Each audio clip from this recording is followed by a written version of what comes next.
এসে উল্টো হয়ে ভেসে পথ আটকে দেয়।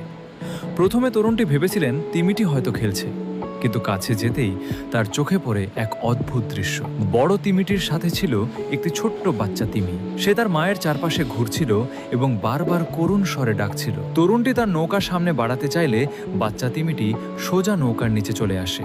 এত বড় একটি তিমি চাইলে মুহূর্তে নৌকাটি উল্টে দিতে পারত, কিন্তু সে তা করল না। বরং সে নৌকার চারপাশে শান্তভাবে ঘুরতে লাগলো এবং করুণ সুরে ডাকতে থাকলো। অনেকেই বলেন, কোনো প্রাণী যদি আপনার পথ বারবার আটকে দেয় তাহলে তার পৌঁছে যায়। সবচেয়ে আশ্চর্যের বিষয় ছিল, বাচ্চা তিমিটি কোথাও চলে যায়নি। সে যেন অপেক্ষা করছিল এই সাথে নেমে পড়েন।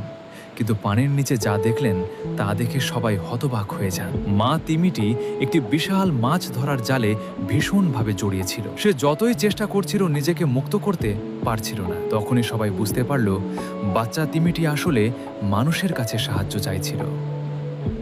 উদ্ধারকারী দল আরও কাছে গেলে পরিস্থিতির ভয়াবহতা স্পষ্ট হয়ে ওঠে। মা তিমির মুখও শক্তভাবে জালের মধ্যে আটকে ছিল।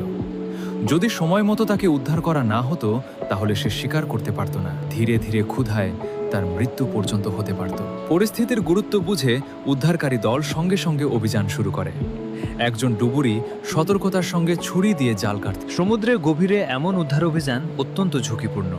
একদিকে পানির চাপ, অন্যদিকে কয়েক টন ওজনের বিশাল তিমি। তার সামান্য নড়াচড়াও মানুষের জন্য প্রাণঘাতী হতে পারে। কিন্তু বুদ্ধিমান মা তিমিটি যেন বুঝতে পেরেছিল মানুষ তাকে বাঁচাতে এসেছে। তাই পুরো সময় সে শান্ত ছিল এবং উদ্ধারকর্মীদের সহযোগিতা করছিল। দীর্ঘ সময়ের পরিশ্রমের পর অবশেষে সে তার মুখ ও শরীর থেকে সব জাল সরিয়ে ফেলা সম্ভব হয়। মা তিমি অবশেষে মুক্তি পায়।